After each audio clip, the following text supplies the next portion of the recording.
For the past 5 months or so, I've been practicing meditation. And I think I've developed an interesting amount of insight, more than ever before, because for the first time, I'm starting to take meditation seriously. I'm starting to do it for maybe, for the past 5 months, about half an hour a day. And this is a very big jump from how it was previously, where maybe every now and then I'd meditate for a couple of minutes and not even seriously. However, maybe 2 or 3 months into the consistent meditation practice, I had some insight on the idea of thoughts. I started to question, where do thoughts come from? Because when I was doing meditation, I would be focusing here, and whenever a thought would come, sometimes I'd follow it, and then I'd realize, oh wait, hold up, I'm meant to be meditating, and I'll come back here. However, I noticed that the more I did this, the more I realized there was a pattern, and the more I was able to, as soon as I see a thought, come back here faster and faster. So it's almost like a muscle that you're working. As soon as you realize the thought is there, you come back here. And at that time that you take to realize and come back to yourself, that should generally shorten as the weeks or months progress in your practice. But I started to think, where do thoughts come from?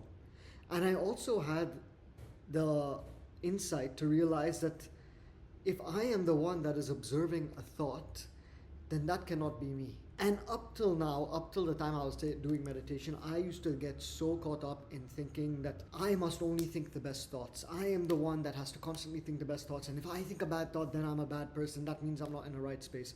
However, I realized that the mind is a thought producing machine.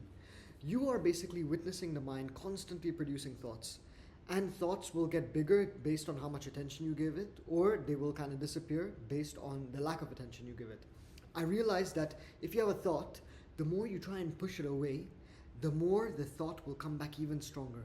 The more you try to resist it, the more it's going to come back even stronger. However, I noticed that when there's a thought and I let it be and I come back, bring my attention here, that's the way the thought dies. The way the thought dies is by not giving it attention. It's very simple, but oftentimes I realize the simplest things can be the most difficult because they're most intuitive. I also realized that, as I was saying, that the mind is a thought producing machine. And I used to keep thinking that I have to think good thoughts. If I think a bad thought, then I'm a bad person. However, on the same line as that, I also used to think that I must have complete control over my mind. And by that, I mean every single thought that comes in, I must make sure that I think the positive thoughts. But if the mind is producing thoughts, am I really the one that's in control? Maybe it's more a question of surrendering to the mind and having non-attachment to the thoughts. That is the key. If I am nothing but thoughts, then I would actually know the next thought that I'm having, but I don't. If I am nothing but thoughts, I would not even know that I'm thinking. I would not even have the awareness that I am thinking. Thoughts also have a start and an end. We think that we are nothing but thoughts, but the thoughts always have a start and end. And what remains is you, the one who is observing a thought. If a thought has a start and an end, then that means it is finite. If you are the one who is observing the start and end and you remained, then you, as the awareness, are the infinite. When you realize that you are not the mind, but you are witness to the mind and how it produces thoughts, it's quite a liberating feeling.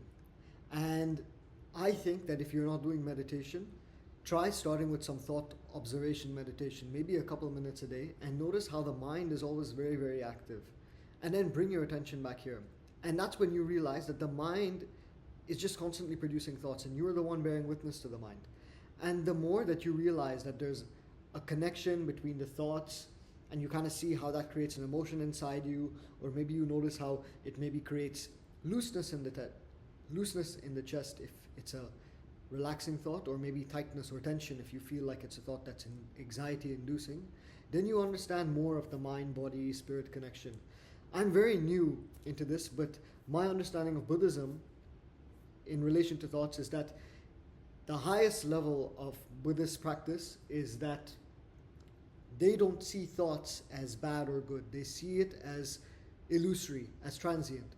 So it's more like a good thought come and go, bad thought come and go. It's not good, come, bad, go away.